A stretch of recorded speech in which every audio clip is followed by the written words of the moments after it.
اسی دن سے آپ جنگی دوست کے لقب سے مشہور ہو گئے۔ آپ رحمۃ اللہ تعالی علیہ کے نانا جان حضور سیدنا غوث الاعظم رحمۃ اللہ تعالی علیہ کے نانا جان حضرت عبداللہ سومئی رحمۃ اللہ تعالی علیہ جیلان شریف کے مشائخ میں سے تھے۔ آپ نہایت زاہد اور پرہیزگار ہونے کے علاوہ صاحب فضل و کمال بھی تھے۔ بڑے بڑے مشائخ کرام رحمۃ اللہ تعالی علیہ اجمعین سے آپ نے شرف ملاقات حاصل کیا۔ آپ رحمۃ اللہ تعالی علیہ مستجاب الدعوات تھے۔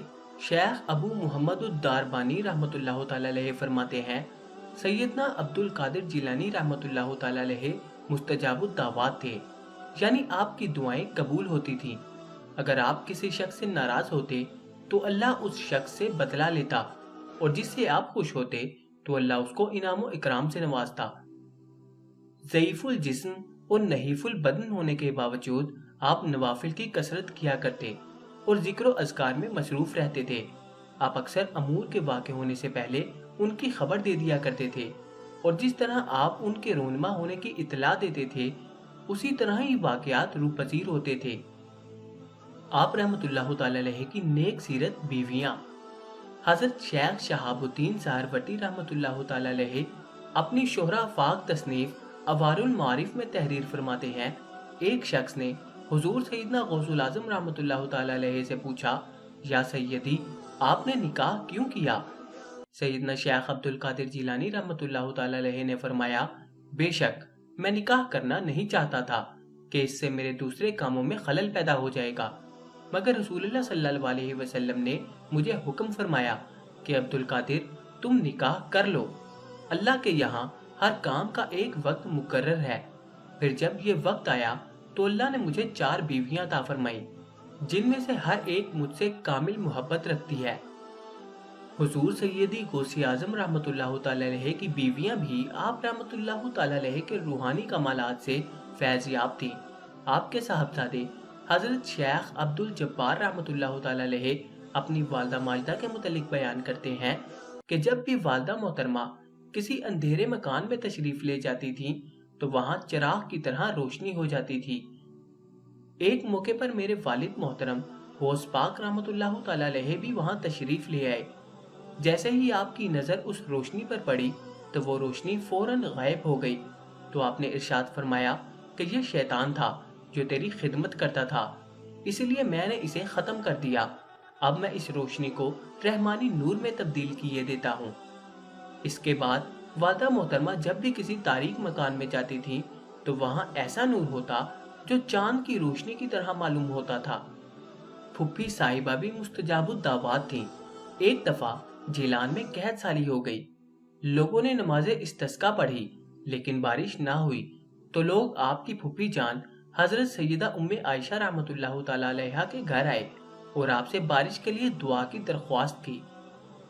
وہ اپنے گھر کے صحن کی طرف تشریف لائیں اور زمین پر جھاڑو دے کر دعا مانگی، اے رب العالمین میں نے جھاڑو دے دیا اور اب تو چھڑکاؤ فرما دے۔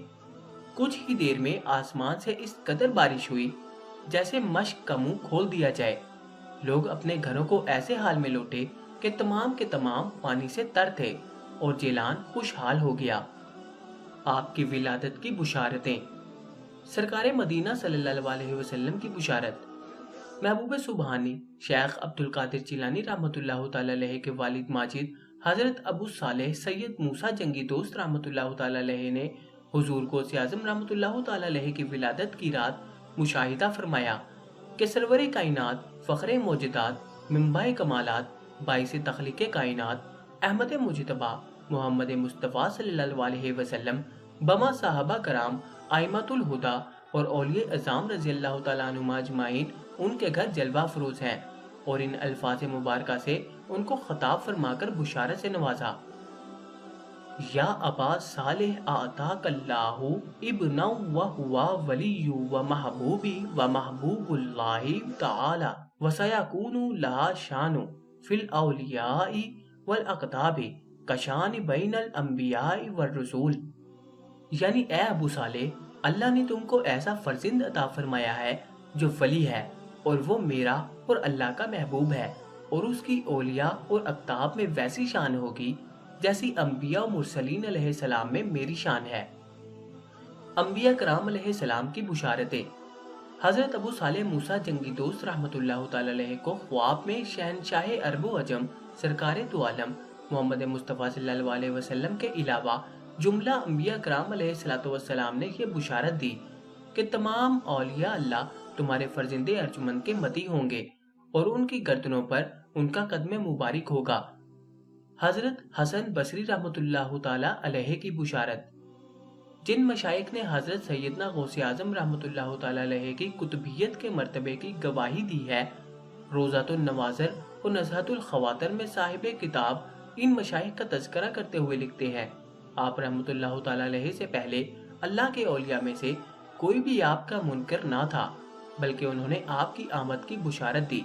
چنانچہ حضرت سیدنا حسن بصری رحمۃ اللہ تعالی علیہ نے اپنے زمانہ مبارک سے لے کر حضرت شیخ محی الدین سید عبد القادر جیلانی رحمۃ اللہ تعالی علیہ کے زمانے مبارک تک تفصیل سے خبر دی کہ جتنے بھی اللہ کے اولیاء گزرے ہیں سب نے شیخ عبد القادر جیلانی رحمۃ اللہ تعالی علیہ کی خبر دی ہے۔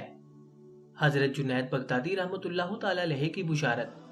آپ رحمۃ اللہ تعالی علیہ ارشاد فرماتے ہیں کہ مجھے عالم غیب سے معلوم ہوا ہے کہ 5ویں صدی کے وسط میں سید المرسلین صلی اللہ علیہ وسلم کی اولاد اطہار میں سے ایک قطب عالم ہوگا جن کا لقب محی الدین اور اسم مبارک سید عبد القادر ہے، اور وہ غوث اعظم ہوگا اور جیلان میں پیدائش ہوگی۔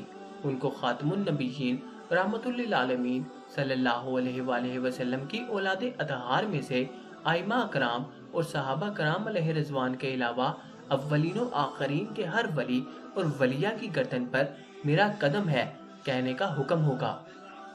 شیخ ابو بکر علیہ رحمت اللہ کی بشارت۔ شیخ ابو بکر بن حوارہ رحمت اللہ تعالی علیہ نے ایک روز اپنے مریدین سے فرمایا کہ ان قریب عراق میں ایک اجمی شخص جو کہ اللہ اور لوگوں کے نزدیک عالی مرتبت ہوگا، اس کا نام عبد القادر ہوگا اور بغداد شریف میں سکونت اختیار کرے گا۔ قدمی حاضی علی رکبات کلی ولی اللہ، یعنی میرا یہ قدم ہر ولی کی گردن پر ہے کا اعلان فرمائے گا، اور زمانے کے تمام اولیاء کرام رحمت اللہ تعالی علیہ اجمعین اس کے فرما بردار ہوں گے۔ وقت ولادت کرامت کا ظہور۔ آپ رحمت اللہ تعالی علیہ کی ولادت ماہ رمضان المبارک میں ہوئی اور پہلے دن ہی سے روزہ رکھا۔ سحری سے لے کر افطاری تک آپ اپنی والدہ محترمہ کا دودھ نہ پیتے تھے۔ چنانچہ سیدنا غوث الثقلین شیخ عبد القادر جیلانی رحمت اللہ تعالی علیہ کی والدہ ماجدہ فرماتی ہیں کہ جب میرا فرزند ارجمند عبد القادر پیدا ہوا تو رمضان شریف میں دن بھر دودھ نہ پیتا تھا۔ آپ رحمت اللہ تعالی علیہ کے بچپن کی برکتیں۔ آپ رحمت اللہ تعالی علیہ کی والدہ ماجدہ حضرت ام الخیر فاطمہ بنت عبداللہ سومئی رحمت اللہ تعالی علیہ فرمایا کرتی تھی، جب میں نے اپنے صاحبزادے عبد القادر کو جنا تو وہ رمضان المبارک میں دن کے وقت میرا دودھ نہیں پیتا تھا۔ اگلے سال رمضان کا چاند غبار کی وجہ سے نظر نہ آیا تو لوگ میرے پاس دریافت کرنے کے لیے آئے تو میں نے کہا کہ میرے بچے نے دودھ نہیں پیا۔ پھر معلوم ہوا کہ آج رمضان کا دن ہے اور ہمارے شہر میں یہ بات مشہور ہو گئی کہ سیدوں میں ایک بچہ پیدا ہوا ہے جو رمضان المبارک میں دن کے وقت دودھ نہیں پیتا۔ آپ رحمت اللہ تعالی علیہ کا حلیہ مبارک۔ حضرت شیخ ابو محمد عبداللہ بن احمد بن قدامہ مقدسی فرماتے ہیں کہ ہمارے امام شیخ الاسلام محی الدین سید عبد القادر جیلانی قطب ربانی غوث سمدانی رحمت اللہ تعالی علیہ ضعیف البدن، میانہ قد، فراخ سینہ، چوڑی داڑھی اور دراز گردن، رنگ گندمی، ملے ہوئے ابرو، سیاہ آنکھیں، بلند آواز اور وافر علم و فضل تھے۔ آپ رحمت اللہ تعالی علیہ کی زیارت کی برکتیں۔ شیخ ابو عبداللہ محمد بن علی سنجاری رحمت اللہ علیہ کے والد فرماتے ہیں کہ حضرت سیدنا شیخ عبد القادر جیلانی غوث سمدانی رحمت اللہ تعالی علیہ دنیا کے سرداروں میں سے منفرد ہیں، اولیاء اللہ میں سے ایک فرد ہیں، اللہ کی طرف سے مخلوق کے لیے ہدیہ ہیں۔ وہ شخص نہایت نیک بخت ہے جس نے آپ کو دیکھا، وہ شخص ہمیشہ شاد رہے جس نے آپ کی صحبت اختیار کی، وہ شخص ہمیشہ خوش رہے جس نے حضرت سیدنا شیخ عبد القادر جیلانی رحمت اللہ تعالی علیہ کے دل میں رات بسر کی۔ آپ رحمت اللہ تعالی علیہ بچپن ہی میں راہ خدا کے مسافر بن گئے۔ شیخ محمد بن قائد الاوانی رحمت اللہ تعالی علیہ بیان کرتے ہیں کہ حضرت محبوب سبحانی غوث اعظم رحمۃ اللہ تعالی علیہ نے ہم سے فرمایا کہ حج کے دن بچپن میں مجھے ایک مرتبہ جنگل کی طرف جانے کا اتفاق ہوا اور میں ایک بیل کے پیچھے پیچھے چل رہا تھا کہ اس بیل نے میری طرف دیکھ کر کہا، یا عبد القادر ما لہذا خلقت، یعنی اے عبد القادر تم کو اس قسم کے کاموں کے لیے تو پیدا نہیں کیا گیا۔ میں گھبرا کر گھر لوٹا اور اپنے گھر کی چھت پر چڑھ گیا تو کیا دیکھتا ہوں کہ میدان عرفات میں لوگ کھڑے ہیں۔ اس کے بعد میں نے اپنے والدہ ماجدہ کی خدمت اقدس میں حاضر ہو کر عرض کیا، آپ مجھے راہ خدا میں وقف فرما دیں اور مجھے بغداد جانے کی اجازت مرحمت فرمائے تاکہ میں وہاں جا کر علم دین حاصل کروں۔ والدہ ماجدہ نے مجھ سے اس کا سبب دریافت کیا۔ میں نے بیل والا واقعہ عرض کر دیا تو آپ کی آنکھوں میں آنسو آ گئے اور وہ 80 دینار جو میرے والد ماجد کی وراثت تھے میرے پاس لے آئیں، تو میں نے ان میں سے 40 دینار لے لیے اور 40 دینار اپنے بھائی سید ابو احمد کے لیے چھوڑ دیے۔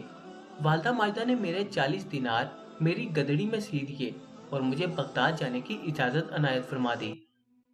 آپ نے مجھے ہر حال میں راست گوئی اور سچائی کو اپنانے کی تاکید فرمائی اور جیلان کے باہر تک مجھے الوداع کہنے کے لیے تشریف لائیں اور فرمایا، اے میرے پیارے بیٹے، میں تجھے اللہ کی رضا اور خوشنودی کی خاطر اپنے پاس سے جدا کرتی ہوں اور اب مجھے تمہارا منہ قیامت کو ہی دیکھنا نصیب ہوگا۔ آپ رحمۃ اللہ تعالی علیہ کو بچپن میں ہی اپنی ولایت کا علم ہو گیا تھا۔ حضور پورے نور محبوب سبحانی رحمۃ اللہ تعالی علیہ سے کسی نے پوچھا، آپ نے اپنے آپ کو ولی کب سے جانا؟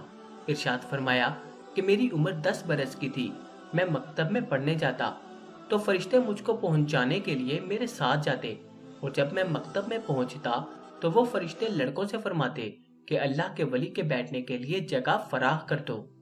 جزاک اللہ۔